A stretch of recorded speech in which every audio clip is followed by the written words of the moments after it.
Welcome to B.Tech. Today in this session we are going to discuss the topic which we have left in the previous session. That is nothing but classification of setup channels. So as we discussed in the previous class, the setup channels are classified into basically two types, right? So first one is access channel and second one is setup channel. So now we are going to discuss this topic. An access channel is used for mobile originating calls and paging channels are for LAN originating calls. So simply, this is a simple point which you can really understand the topic. Mobile unit, that means which can move from one place to another place, that means where the mobile can be in a movement.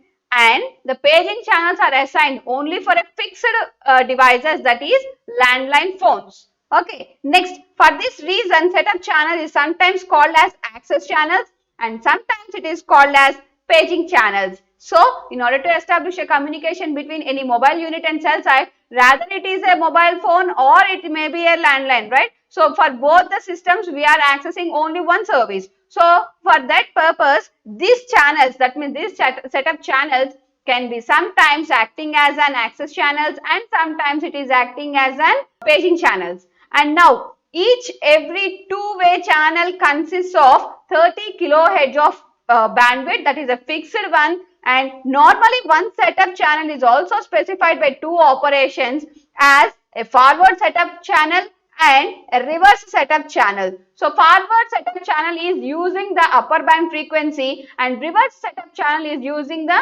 lower band frequencies. But in most common types of cellular system, one setup channel is used for both the transmission and reception, both for forwarding line and reversing line. Next, we are going to discuss the next topic of channel assignment. So in the channel assignment, basically we are going to discuss is about fixed channel and adjacent channel.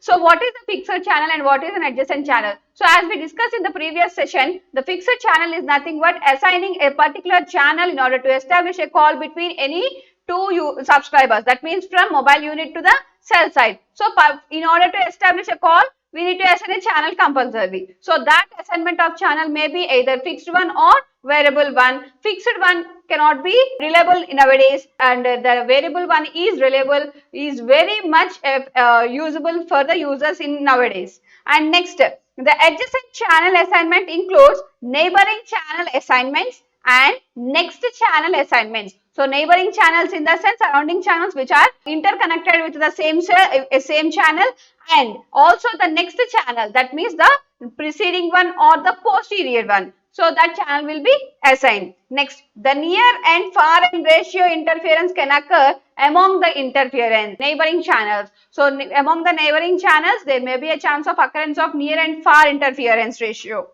And now, therefore, within a cell, we have to surely assign neighboring channels in an omnidirectional antenna cell system and in a directional antenna cell system properly. That means we need to assign a particular channel when both the subscribers are in the same cell, when we are using both the omnidirectional antenna as well as directional antenna. And in omnidirectional antenna cell system, one channel is assigned to the middle cell of 7 cells. Next channel cannot be assigned in the same cell. That means if a cell is placed here, so the remaining cells will be placed like this, right?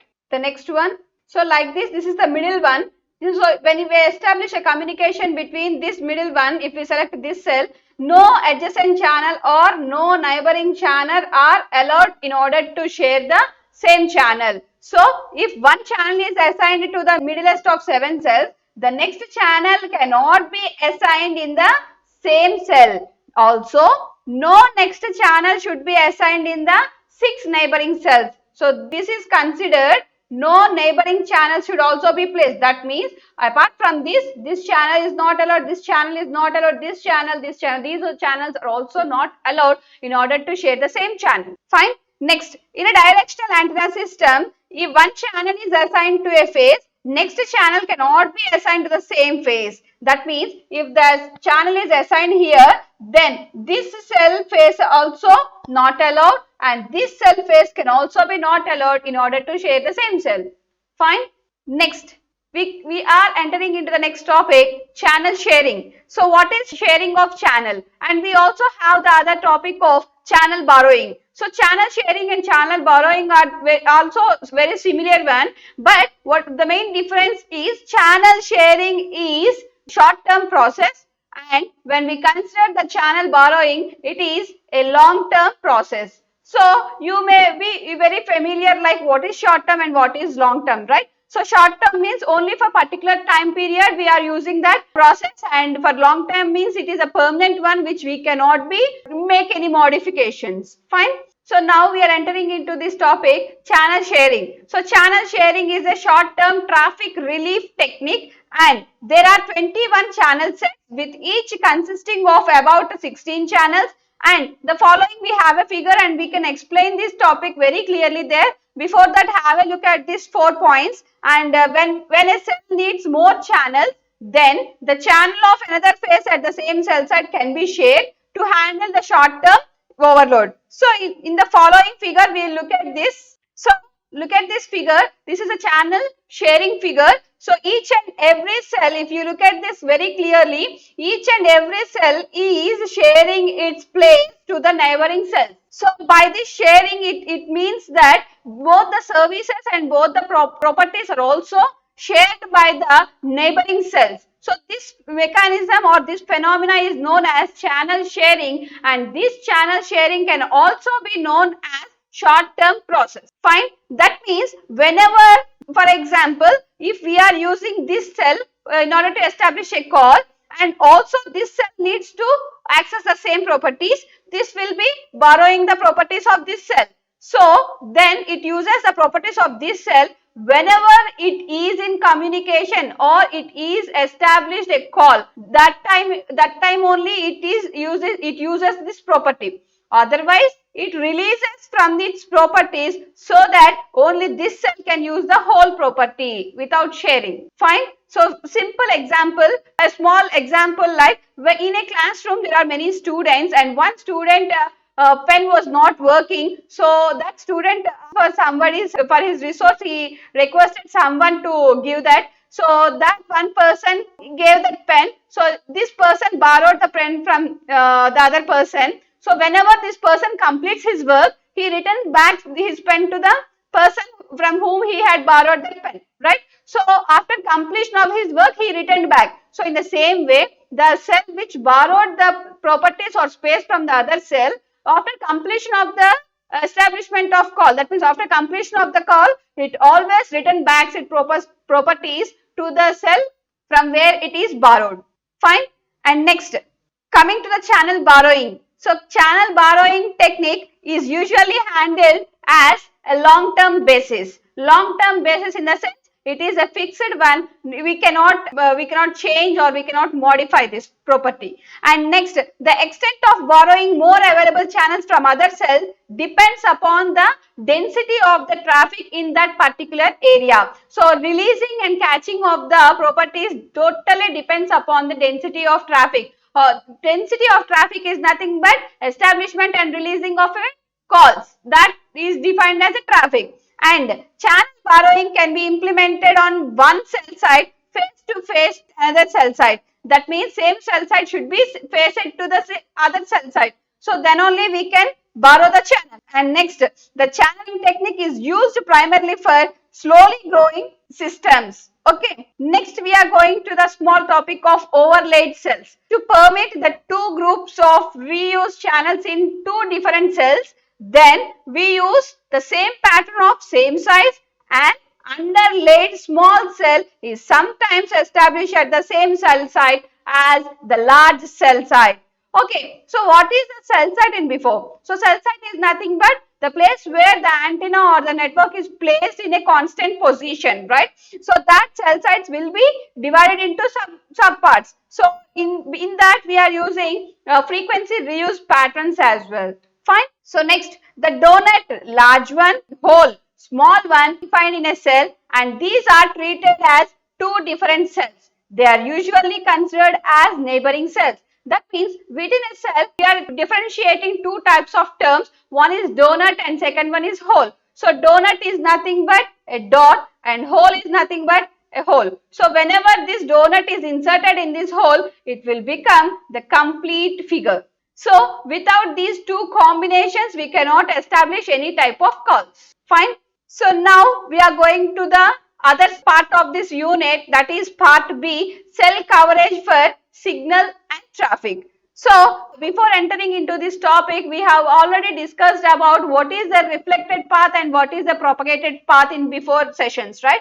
So in that signal reflection in flatty and hilly terrains, we are differentiating here, and in that the ground incident angle and the ground elevated angle over a communication link are described here. So first we are going to discuss the ground incident angle. So the ground incident angle is taken as 0 in the angle of wave arrival incidentally, and its position also we need to point out, and the ground elevation angle is the elevation of angle of wave arrival at the mobile unit. So ground incident angle is 0. That means we at the ground, if we want to propagate a signal, the angle should be 0. It should be straight. So if we want to propagate the signal to a higher area, then we need to maintain the incident angle, incident waves angle should be differentiating. That means it should not be 0. Above 0, we need to maintain some angle. Either that angle may be 30 degrees or that angle may be 45 degrees or that angle may be 60 degrees depending upon the height of that area. And based on Snell's law, the reflection angle and the incident angles should be very same. That means, say for example, A is the transmission and B is the same station where the signal needs to be transmitted. This is on the ground itself, and if A is the person on the ground, that means A is the source from the ground and B is the destination which is placed above some type of apartment. So if this in the ground, if both are placed in the ground, the angle of incident angle, right? So this angle, incident angles, it should be maintained at 0 degrees and this should be maintained at an angle of, this is the ground, right? So it should be maintained either 30 degrees or 45 degrees or 60 degrees. Fine. So depending upon the area where the propagation should be done, the angle of incidence should be maintained. So when the angle at which the incidence of wave is done, the same reflected angle should also be gained at the same angle. So here the incidence angle is 0 and here the reflected signal's angle is also should be maintained 0. And here the incident signal angle is 30 degrees for example, then the reflected angle signal should also be 30 degrees itself. Fine. And according to Snell's law, this is the criteria where we need to, that means where we need to satisfy the condition, incidence angle theta I should be equals to theta r. This is incident angle and this is reflected angle. And as long as the hilly slope is less than 100 meters above from the ground, then the reflection point on the hill slope may obtain the following. That means the same method as if the reflection point were on the flat ground. So you need to maintain the particular angle in order to propagate the signal and in order to receive the signal as well. And next, be sure that two antennas, that means base antenna and the mobile base cell site antenna and mobile antennas have to be placed vertically perpendicular to each other. That means these should be placed at an angle of 90 degrees each. This is perpendicular angle, right? So we need to maintain always 90 degrees of angle. And the reason is that actual slope of hill is usually very small and vertical stand for two antennas should be maintained very correct.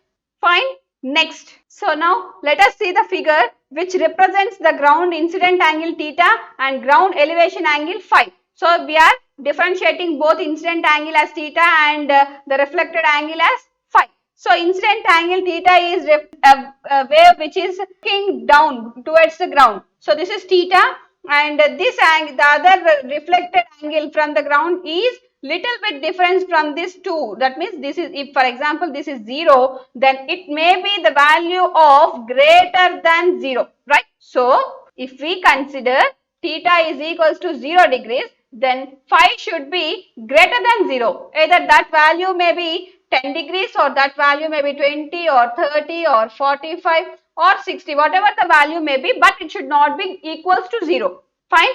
And next, we have the other figure which differentiates very clearly in this figure the ground reflection angle and reflection point. So this is the antenna which is placed on the hill, and this is the mobile unit which is placed on the ground, and next the height of this antenna is placed above from the ground, that means 100 meters above from the ground, that means it is placed on some hilly area, and here the antenna height is 50 meters, and from there it is propagating the signal, that is incidenting the signal, and it is reflecting back to the signal, that means it is transmitting the signal and it is also receiving the signal, and the distance can also be calculated here along with the angle of elevation and angle of reflection, and the distance between the antenna to the mobile unit is named as D, that means D is equals to 5 kilometers here, and it is taken as rough figures. So how we are calculating this distance means the height of from the height of the antenna above the ground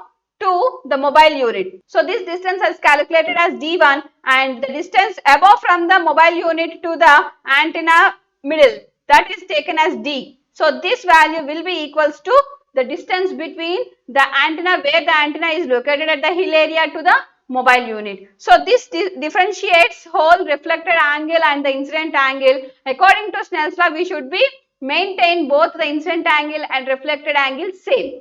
Fine. Thank you.